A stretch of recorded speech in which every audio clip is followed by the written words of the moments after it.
Hello，各位 FM 財智嘅觀眾，大家好啊！今日我又揾咗力高啦，同我哋傾下咧嗰個大市嘅睇法啊！你好啊，力高。Hello，Kimmy，Hello，大家好。咁上集咧，其實就講咗即係聯儲局啦，終於再重啟咗一次嘅減息行動啦。咁但係咧，我就觀察到，亦都留意到咧，其實市場咧認為今年以內咧有機會係再減多兩次息㗎。上次就係講話其實個美股即係佢減息嘅情況下啦，嗰個表現都會唔錯。咁而家再減多兩次，咁力高係咪會將嗰個睇法咧係再偏向再樂觀啲咧？定係其實咧，你覺得美股依家即係都叫做不斷去 keep 住破頂啦，已經係超前反映咗呢一個嘅睇法咧？嗯，其實我會話，即係兩個可能性，繼續向好同超前反應，其實兩個可能性都存在嘅。嗯。咁至於話繼續向好嗰個邏輯咧，其實即係降息就意味住市場個資金即係個成本會下降啦。理論上係有利啲企業去做融資啊，或者投資啦，對股票嗰個估值，尤其是係一啲成長型嘅股票咧，就係即係比較有好處啦。另外就係如果降息咧係建立喺即係通脹受控啦，但係經濟又唔過熱嘅背景之下咧，就被視為最理想嘅軟着陸嘅情況啦，有利於啲風險資產啦，即係譬如股票啊。至於嗯。超前反應或者回調個邏輯啦，其實應該即係唔少投資者可能都係即係買在謠言，賣在事實啊。嗱，美股近排嗰個強勢啦，可能即係已經將今年降息兩次嘅預期，即係可能部分或者全數都 price in 㗎啦，所以隨後有機會咧有個獲利回吐嘅情況啦，所以超前反應嘅風險咧確實係存在嘅。換言之，其實如果聯儲局咧即係可能放風為要推遲，甚至係減少嗰個降息嘅幅度咧，顛覆咗而家市場目前嘅預期咧，其實一定會導致嗰個 market 咧好大幅波動嘅。不過即使咧係大幅波動咧，咁當然咧亦有機會係即係個趨勢上仍然係即係震盪之中繼續向上嘅。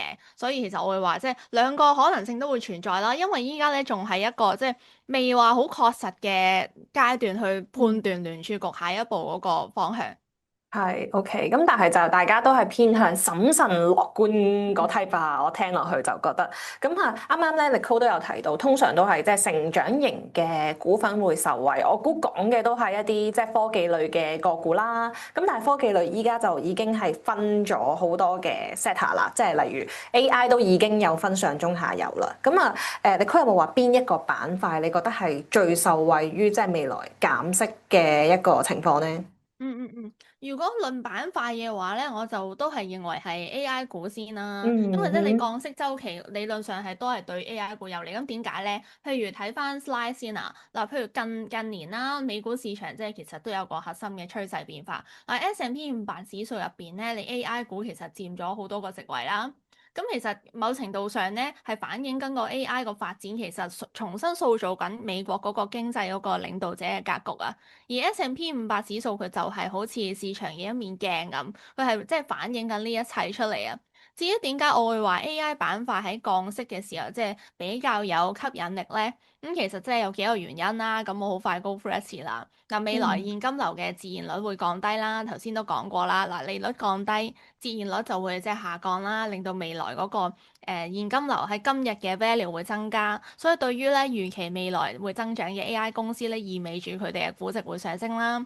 跟住融資成本會減少啦，大家都唔陌生噶啦。跟住就係。係投資者個風險偏好會即係會提高啦。你低利率環境咧，你本身啲 fixed income 嘅產品，譬如債券啦，嗰個回報即係相對上會比較低嘅，所以會令到啲投資者尋求更高回報嘅即係投資啦。可能佢哋會揀即係啲科技股嘅 stock 啊，都會成為咗佢哋嘅熱門選擇啦。另外嗯。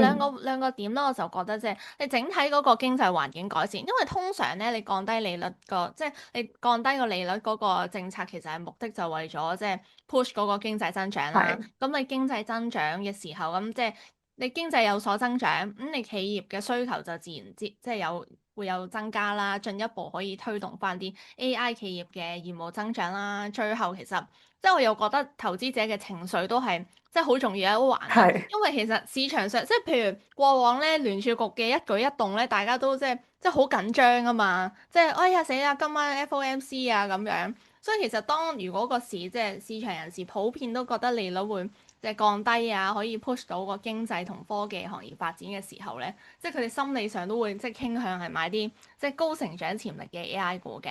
咁如嗯，果再細分翻話AI 入邊咧，即係之前都講過啦，就有硬件啦同軟件係咧。咁我就即係個人就覺得咧，即係軟件 AI 即係軟件嘅範疇咧，係更有即係呢個成長力嘅。係冇錯，咁啊大家可以多啲留意呢一個板塊啦，亦都係即係見到市場好有可能都繼續肯 risk on 喺一啲即係股票啊，或者係高成長或者高風險少少嘅個股上面。咁啊當然啦，即係嚟到 Q4啦，梗係要問下力浩，咁投資部署方面有冇啲心得，或者有冇啲即係可以俾我哋觀眾參考一下咧？當然有啦，咁就嗱部署上其實我會話，即係近排啦都離不開呢三大策略㗎啦。嗱，正股兩倍槓桿 ETF、兩倍上限加速 ETF。嗱，正股就唔多講啦，我相信大家都唔使我解釋㗎啦，係啦。係，咁就我又講下下邊呢兩個啦，兩倍槓桿 ETF 同兩倍上限加速 ETF。嗱，咁嗯，兩倍槓桿 ETF 咧近排都好 hit 啦。嗱，譬如睇翻近日新聞啦，Big Bear AI 咁樣啦，佢喺23號嗰時咧，就咁單日都其實升超過咗12%啦。咁跟住之後咧，去到所以其實咧嗰排咧即係呢一隻個股嘅槓桿 ETF 都好熱門啊，都有個對兩倍槓桿 ETF 有個需求喺度啊。即使 Big Bear AI 咧，即係唔及 Nvidia 或者 Tesla 咁大隻啦，咁熱門啦，但係依然係見到咧佢嘅衍生工具有個 traffic 喺度，因為始終咧其實你做兩倍槓桿 ETF 嘅部署啦，我會話你理論上都係睇翻，即係覺得嗰隻股票佢係有一個即係呢排啦會有好大嘅增長潛力，你先會去做呢個部署啊嘛。即係如果係，你覺得譬如我睇完單新聞，我覺得Big Bear AI 聽日就會升2成。咁你既然你咁即係有個比較堅定啲嘅信念，你當然係你就唔怕做一個兩倍槓桿 ETF 啦。因為兩嗯，倍你覺得佢升2成，即係槓桿 ETF 會變咗理論上係4成噶咯喎，係咪先？係，咁如果係你有咁嘅情況，覺得佢係咁有你咁強大信念，我即係覺得係即係建議係做兩倍槓桿 ETF 啦。因為但嗯，係但係另外一個問題，大家都要留意嘅。正股嘅話咧，佢係冇時間耗損啦，可以長期持有。但係而兩倍槓桿 ETF 咧，你其實係存在一個波動耗損喺度，所以就唔適合長期持有啦。而個風係，險咧，亦都係即係你有機會損失全部本金噶嘛，係啦。所以嗯，呢個都係要留意嗰個位啦。咁係，好啦，至於咧另外一隻啦，呢度都係重溫翻咧，就係啦，你覺得佢短期內會即係有強烈反彈啊，突破行情啦，你就會使用啦。好啦，另外一個咧就係兩倍上限加速 ETF 啦，就對於某啲投資者嚟講咧，可能會覺得即係比較陌生啦。咁我就就同大家溫習下咩叫兩倍上限加速 ETF 啦。其實兩倍上限加速 ETF 咧，佢就係有個封頂位嘅。以呢一個做例子啦，喺發行商網站嗰度抽取出嚟嘅。嗱，呢一隻例子咧就係個封頂位咧喺12.3%啦。即係換言之咧，嗰個 ETF 咧單月咧最多只可以係升12.3%就封頂啦。咁我嗯，哋而家又睇下發行商網站嘅例子啦。係，等我開俾大家睇下啦，因好，為唔該。我都 study 緊啊，最近。嘿，咁例如呢一隻係 Nvidia 嘅係嘛？嗯，我睇下發行商網站嘅例子啦。係呢好個，，OK，冇錯啦。嗱，好，我哋用呢個做例子啦。嗱，呢個例子上面啦，就係8.22%咧，就係呢隻 ETF 咧嘅 monthly 嘅封頂位啦。即係咩意思咧？即係當嗰個 ETF 咧升到8.22%咧，就 cut off 噶啦。咁再上漲嘅收益咧，都係與你無緣啦、無關啦，係啦。咁所以大家係留意8.22呢一個數字啦，即係就算你做其他兩倍上限加速 ETF，你都係需要留意嗰個封頂位嘅。好啦，到底點樣應用啦？嗱，譬如啦，而家我就即係將佢簡單化先，我當佢係8啦，唔係8.22。咁即係換言之咧，嗰隻股票單月上漲4%啦，你隻 嗯，ETF 咧就會升8%啦。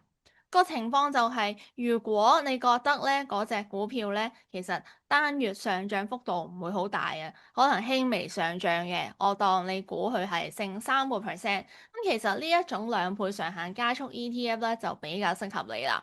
因為其嗯實原來你都係博佢會升3%，而兩倍上限加速 ETF 係幫你放大緊個潛在回報，咁你即係你嗰個你個策略上咧就比較着數啦。因為你可以即係用呢一個即係預設嘅區間之內咧，去最大化你嗰個報酬啊嘛。至於話，如果你係諗住嗰隻個股都會升成，好似頭先咁樣我個例子咁，你覺得佢個股都會升2成，咁你就未必適合做兩倍上限加速 ETF 啦，因為其實佢8.2% 就會 cut off 咗啊嘛。咁你嗯如果覺得有強大信念，佢係單邊趨勢上漲嘅，咁你應該係做兩倍槓桿 ETF，而唔係兩倍上限加速 ETF。所以其實咧策略上咧個邏輯咧就係兩個路向嚟嘅。嗯兩倍槓桿 ETF 係比較適合咧，你係即係認為佢係單邊方向啦，單邊方向去上啦，甚至係落啦，因為你有做多同做空噶嘛。而兩倍上限加速 ETF 咧就比較適合你認為嗰個股票啦，個股指係會小幅上漲嘅。嗯，即係如果係我對嗰隻個股嘅信念，即係強度非常之強啦，就可以做即係兩倍嘅槓桿 ETF。但係如果我覺得其實佢都係升到去某個水平啦，咁其實我都有啲擔心佢係有機會會回調啦。但係我其實心裏邊都中意呢隻個股嘅，咁就可以考慮翻兩倍上限加速 ETF 係咪咁樣嘅意思？係啦，冇錯冇錯，因為嗯其實咧就快，譬如 Q4啦嚟到，即係即將進入 Q4啦，咁其實嗯，都會開始又有翻啲即係業績公佈噶啦嘛。咁係但係因為有啲投資者都係覺得，即係譬如我覺得某隻股票佢嗰個業績可能唔係好靚仔嘅，咁我都係expect 佢可能即係小幅上漲嘅，咁又可以考慮做兩倍上限加速 ETF 啦。但係譬如嗯啲好有爆炸力嘅，譬如好可能譬如頭先提及嗰隻 Big Bear AI 咁嘅，佢近排可能就即係成功咗 deal with 呢一個即係美國國防部嗰邊嗯。啦，有啲即係比較即係軍事嘅合約簽訂咗嘅，咁你覺得佢嗰個業績會反映呢一樣嘢，會覺得佢會有爆炸力咁上漲嘅，咁你又可以傾向去留意翻呢一個兩倍槓桿 ETF 啦。嗯，明白。咁啊，接下來都即係期待啦，4月嘅時候啦，可能美股都會因為即係各種減息啊嘅原因啦，或者係業績咧再次推升，咁大家就即係提早可以做好啲部署啦，可以即係 study 多啲唔同嘅投資產品啊，或者係未必淨係揸正股嘅，因為有時正股嗰個升幅咧，可能大家會覺得唔夠快啦，咁就可以考慮一啲 ETF 嘅部署。咁而家 ETF 都有好多種啊嘛，咁就可以即係都學識下唔同嘅一啲用法啦，或者係唔同嘅一啲產品啊。咁今日唔該晒你 Cole 同我哋 share 咗你對美股嚟緊嘅睇法啦，亦都多謝你同我哋即係都分享咗即係唔同嘅 ETF 嘅用法啊。咁我哋之後咧再期待你 Cole 同我哋分享更加多嘅市場資訊。今日係咁多先，多謝晒大家收睇，拜拜。拜拜。